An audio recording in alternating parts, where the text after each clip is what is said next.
प्रिय मित्रों, नमस्कार। स्वागत है आप सभी का। मैं हूं पंडित मार्कंडेय दुबे, बोकारो स्टील सिटी झारखंड से। मित्रों, ग्रहों की राशि बदलनी, चाल बदलनी, नक्षत्र बदलनी, यह प्रक्रिया शुरू है। कोई ग्रह अपनी राशि बदल रहा है तो किसी की गति बदल रही है, चाल बदल रहा है, तो किसी का नक्षत्र बदल रहा है। ऐसे में राहु के आर्द्रा नक्षत्र से मृगशिरा नक्षत्र में परिवर्तन पर हम आपको जानकारी देंगे कि राहु क्या है, यह क्या करता है, यह हमेशा खराब है या अच्छा भी है, यह शुभ है, अशुभ है, कब अशुभ फल देता है, कब फल शुभ देता है, यह किन बीमारियों का कारक है, इसकी उत्पत्ति कैसे हुई, यह कब कब इतिहास में चमत्कारिक घटनाएं किया, क्या राहु के मिथुन राशि में रहने पर शोध और परिवर्तन होते हैं, चमत्कार होता है, नए महामानव का जन्म होता है, विस्फोट होता है। इन सारी चीज़ों की जानकारी इस वीडियो के माध्यम से, इस एपिसोड के माध्यम से हम आपको देंगे, क्योंकि वर्तमान समय कोरोना वायरस के प्रभाव का है। पूरा विश्व कोरोना वायरस के महामारी से त्रस्त है। राहु जब जब मिथुन राशि में जाता है और आर्द्रा नक्षत्र पर होता है तो ऐसे ही उत्पात होते हैं, लेकिन चमत्कार भी होता है, अनहोनी घटनाएं कराता है। सबसे पहले राहु का परिचय जानते हैं कि राहु क्या है। यह संक्रामक रहस्यमयी रोगों का कारक ग्रह है, परिवर्तनकारी ग्रह है, झूठ, फरेब, छल, धोखेबाजी का ग्रह है।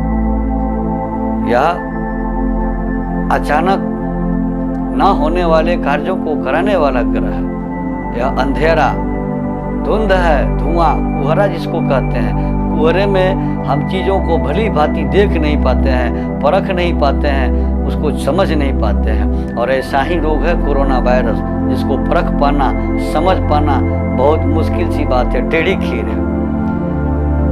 बीमारी कैसा देता है? यह प्राण वायु को बंद करने वाली बीमारी देता है, प्राण वायु को रोकने वाली बीमारी देता है, फेफड़े को जाम करता है। चूंकि यह गुरु का परम शत्रु है, गुरु जीवों के कारक हैं, तो यह जीवों का घातक ग्रह है। नाक, कान, गले, फेफड़े पर असर करता है, जो गुरु के क्षेत्र है। अब यह किन किन क्षेत्रों में कार्य करता है? तो लॉटरी और शेयर बाजार राहु के क्षेत्र में आते हैं। राहु इसका गाइड है, इसको नियंत्रित करता है। जब भी शेयर बाजार में उछाल आता है, पतन होता है, तो उसका कारक स्वयं राहु होता है। अब सवाल है कि क्या राहु हमेशा बुरा है? तो नहीं, राहु हमेशा बुरा नहीं है। यह अचानक धन देता है, अचानक ले भी लेता है। दुनिया के सबसे बड़े बड़े धन कुबेरों की कुंडली देखी जाए तो उनके धन का कारक, उनके अदम्य साहस का कारक, उन्हें अचानक शून्य से ऊपर ले जाने का कारक राहु ही है। राहु राजा है और कलियुग का राजा है। कलियुग में जितने धनवान लोग हैं, उनकी कुंडली में कहीं न कहीं राहु ने ही सहयोग दिया, उन्हें ऊंचाइयों तक ले गया। अब गुरु क्या है? क्योंकि गुरु से राहु का जो स्थान है, अभी वर्तमान परिदृश्य में नवंबर 2019 को गुरु धनु राशि में और 19 में राहु मिथुन राशि में, दोनों 180 डिग्री आमने सामने, एक मिथुन में तो एक धनु में, समसप्तक राशियों में बैठे हुए हैं। राहु जीवों का कारक है, जीवों का प्राण है, जीवों का वायु है। यह जब जब पाप प्रभाव में आता है तो जीवों को पीड़ा होती है, और पाप जीवों को पीड़ा राहु केतु अधिक देते हैं। शनि भी उसमें कम नहीं है। इस एपिसोड में हम शनि के द्वारा घटाई गई घटनाओं के विषय में भी चर्चा करेंगे।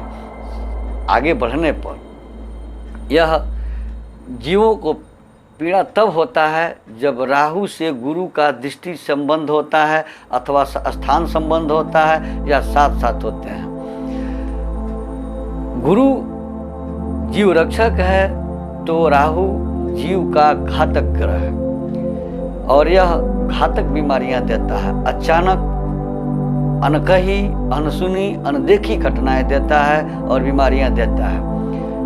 यह क्यों देवताओं का शत्रु बना, इसके पीछे एक रहस्य है। इसके लिए हमें राहु के जन्म के विषय में जानना होगा कि राहु का जन्म कैसे हुआ। तो कहानी हम संक्षिप्त में बता रहे हैं। समुद्र मंथन के समय स्वरभानु नामक एक राक्षस था। जब समुद्र मंथन हुआ तो समुद्र से 14 रत्नों में अमृत की भी उत्पत्ति होती है। देवताओं ने अपने में वार्तालाप करके कि यह अमृत रस जो है यह राक्षसों को नहीं दिया जाएगा, क्योंकि समुद्र मंथन में राक्षस बासुकी नाग के मुंह के तरफ थे, विष का पान कर रहे थे। उसमें राहु जो स्वरभानु राक्षस था यह चालाकी से देवताओं का रूप धारण करके अमृत बंटवारे वाले लाइन में बैठ गया और अमृत पी लिया। इसके बाद चंद्रमा ने इसको पहचान लिया और भगवान विष्णु से कह दिया। भगवान विष्णु ने इसके ऊपर चक्र सुदर्शन छोड़ दिया। यहाँ थोड़ी सी कहानी को डाइवर्ट करेंगे। विष्णु के स्वरूप बृहस्पति को माना गया है, इसलिए बृहस्पति के लिए काफी घातक होता है। अब जब राहु का शरीर 2 भागों में कट गया, सर राहु और धड़ केतु हो गया, तो चूंकि यह राक्षस होते हुए अमृत पी लिया था तो इसमें देवत्व का भी कुछ गुण आ गया था। यह पहले जब भी किसी राशि में जाता है तो देवत्व का काम करता है, बाद में दैत्य का काम करता है और पीड़ित करना शुरू करता है। राहु एक राशि के जो 2.25 नक्षत्र होते हैं 9 चरण होते हैं। एक एक चरण में राहु 2 महीना संचार करता है। इस प्रकार एक राशि में राहु का संचार 18 महीने का होता है। और सूर्य और चंद्रमा का ये परम शत्रु बना, चूंकि चंद्रमा ने इसका सर और धड़ अलग करवा दिया था। इसलिए जब भी राहु और केतु सूर्य चंद्रमा से टकराते हैं, करीब जाते हैं, तो सूर्य ग्रहण और चंद्र ग्रहण लगता है। अब यह गुरु के साथ होने से चंडाल योग बनाता है, मंगल के साथ होने से अंगारक योग बनाता है। इस तरह से सभी ग्रहों के साथ सूर्य और चंद्रमा के साथ ग्रहण योग बनाता है, शुक्र के साथ लंपट योग बनाता है, शनि के साथ पीड़ित होता है, शापित होता है। सभी ग्रहों के साथ राहु के अलग अलग संबंध होते हैं। यह गुरु के संबंधित अंग नाक, गले और फेफड़े पर असर करता है और कोरोना वायरस इसी अंग को प्रभावित कर रहा है। तो कोरोना वायरस राहु का देन है। राहु अगस्त 2020 के 20 अगस्त तक वहाँ रहेगा। 20 सितंबर को राहु का आर्द्रा नक्षत्र में प्रवेश होता है और वहीं से आर्द्रा नक्षत्र में प्रवेश करने के बाद नक्षत्र के एक एक चरण में 2-2 महीना यह बिताता है। धीरे धीरे पहले देवत्व के गुण में रहते हुए दैत्य का स्वभाव धारण करता है और नवंबर आते आते दूसरा चरण पार करते करते अर्थात 4 से 3 आर्द्रा नक्षत्र के चौथे से तीसरे चरण में आते आते यह महामारी फैला देता है। अब एक नज़र इतिहास पर डालते हैं जो पूर्व में घटनाएं घटी हैं। मैंने कहा कि इस एपिसोड में शनि द्वारा दी गई बुरी घटनाओं का भी हम चर्चा करेंगे कि जब जब शनि मकर और कुंभ में आता है तो यह बुरे बीमारी फैलाता है, क्योंकि शनि को रोग का कारक माना गया है। यह लंबे समय तक भुगतने वाला रोग देता है। 1965 में राहु मिथुन राशि और आर्द्रा नक्षत्र में था, जो भारत और पाकिस्तान के साथ युद्ध कराया। पाकिस्तान की पराजय हुई, भारत की विजय हुई। 1983 में अगर देखें तो भारत विश्व कप का विश्व विजेता बना, प्रतिद्वंदी टीम को हराया। HIV का संक्रमण भी इस साल हुआ था। 2001 में भी राहु आर्द्रा नक्षत्र में और मिथुन राशि में था, जो अमेरिका पर आतंकी हमला कराया था। और 2020 में भी राहु आर्द्रा नक्षत्र और मिथुन राशि में है, परिणाम सामने है। अब नज़र डालते हैं शनि द्वारा की गई घटनाओं पर। शनि जब जब मकर और कुंभ में आता है तो ऐसी घटनाएं होती हैं। आप ऐतिहासिक घटनाओं को देख सकते हैं, चूँकि गूगल पर सारी चीज़ें उपलब्ध हैं। संवत और ईस्वी दोनों में बहुत फर्क है। 165 ईस्वी में इटली में चेचक का बीमारी फैला जब शनि मकर और कुंभ में ट्रांजिशन में था। 547 ईस्वी में इजिप्ट में प्लेग की बीमारी फैली थी। पहले प्लेग ही आता था, गांव के गांव साफ हो जाते थे। आज वही कोरोना है कि जगह का जगह साफ करवा देता है। पूरा देश इस संक्रमित करने वाली बीमारी के संक्रमण में आ जाता है। 1312 ईस्वी में यूरोप में पुनः प्लेग आया था जब शनि मकर राशि में था। और 1994 में गुजरात में प्लेग की बीमारी फैली थी जब शनि मकर या कुंभ राशि में था। 2020 में शनि मकर राशि में है और कोरोना नामक संक्रमित करने वाली बीमारी के संक्रमण से पूरा विश्व संक्रमित हो रहा है। अब राहु क्या करता है?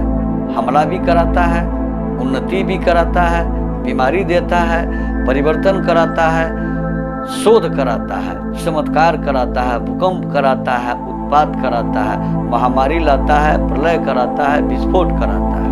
तो शनि पूर्णतः रोग का कारक है।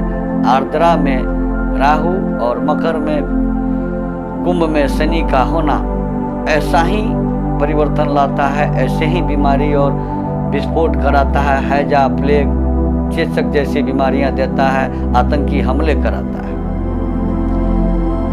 20/5/2020 को राहु का ट्रांजिशन आर्द्रा नक्षत्र से मृगशिरा नक्षत्र में हो रहा है। मृगशिरा नक्षत्र के 4 चरणों में प्रारंभिक 2 चरण, प्रथम और द्वितीय चरण वृषभ राशि में आते हैं और तीसरा चौथा चरण मिथुन राशि में आता है। राहु मृगशिरा नक्षत्र के चौथे चरण में 20 मई 2020 को प्रवेश करेगा। मृगशिरा का तीसरा और चौथा चरण मिथुन राशि में है। यह पहले भी बता चुका हूं कि एक राशि, एक नक्षत्र में 4 चरण होता है, वहाँ 8 महीने रहता है। 18 महीने पूरे 9 चरण में एक राशि में व्यतीत करता है। अब मृगशिरा मंगल का नक्षत्र है। मंगल शक्ति, साहस, हिम्मत का ग्रह है। मंगल और राहु का योग रिसर्च, नए खोज, शासकों में ऊर्जा का प्रवाह, विस्फोट, भूकंप, अधिक वर्षा कराना, इस तरह का काम करता है। क्योंकि मंगल अग्नि है तो राहु विस्फोट है। तो 21 जून को लगने वाला ग्रहण भी इसी मृगशिरा नक्षत्र और आर्द्रा नक्षत्र में है। मृगशिरा नक्षत्र में यह ग्रहण लगेगा चंद्र राशि के हिसाब से, चंद्रमा के गोचर के हिसाब से। राहु तो मृगशिरा में रहेगा, लेकिन चंद्रमा का संचार मृगशिरा और आर्द्रा में हो रहा है, राशि मिथुन ही रहेगी। तो यह कुछ न कुछ विस्फोट कराएगा, अनहोनी घटनाएं कराएगा। भयंकर बारिश, बादल फटने जैसी घटनाएं, विस्फोट, भूकंप या कहीं न कहीं मारपीट, झगड़े झंझट कराने का संकेत दे रहा है। मित्रों, राहु जब जब आर्द्रा नक्षत्र और मिथुन राशि में होता है तब तब ऐसी घटनाएं होती है, इसका इतिहास गवाह है। शनि भी जब जब मकर राशि में जाता है तो ऐसी घटनाएं होती हैं, जिसका भी इतिहास गवाह है। मैंने कुछ वर्ष आपको बताए हैं, आप इसे गूगल पर सर्च कर सकते हैं कि वास्तव में ये घटनाएं घटी है या नहीं घटी है। मित्रों, अंत में मैं कहूँगा कि मेरे इस चैनल को आपने अब तक अगर सब्सक्राइब नहीं किया है तो सब्सक्राइब जरूर कर लेंगे, वीडियो लाइक करेंगे, वीडियो को अधिक से अधिक शेयर करेंगे, नोटिफिकेशन बेल दबाना नहीं भूलेंगे। चूँकि आपका एक शेयर अनेकों के पास यह जानकारी पहुंचा सकता है। मेरे यहाँ वास्तु विजिट किया जाता है, कुंडली बनाई जाती है, कुंडली देखी जाती है। वाराणसी के सुजोग्य विद्वानों के द्वारा बड़े से बड़े अनुष्ठान और यज्ञ करवाए जाते हैं। जिनके निसज्जन को इसकी आवश्यकता हो, कृपया स्क्रॉल पर दिए गए हमारे नंबर से हमें संपर्क कर अपॉइंटमेंट ले सकते हैं, वास्तु विजिट करा सकते हैं, कुंडली दिखा सकते हैं, कुंडली बनवा सकते हैं, बड़े से बड़े यज्ञ और अनुष्ठान करवा सकते हैं। मेरे यहाँ मेरे द्वारा YouTube पर लाइव कुंडली का विश्लेषण भी किया जाता है। आप हमें एस्ट्रो टिप्स YouTube चैनल पर लाइव प्रसारण के माध्यम से देख सकते हैं। अपनी कुंडली का विवरण भेजकर आप अपने विषय में हमसे जानकारी ले सकते हैं। वर्तमान समय में कोरोना वायरस का प्रभाव है, तब तक के लिए आप जहां भी रहें, अपने घरों में रहें, सुरक्षित रहें, स्वस्थ रहें।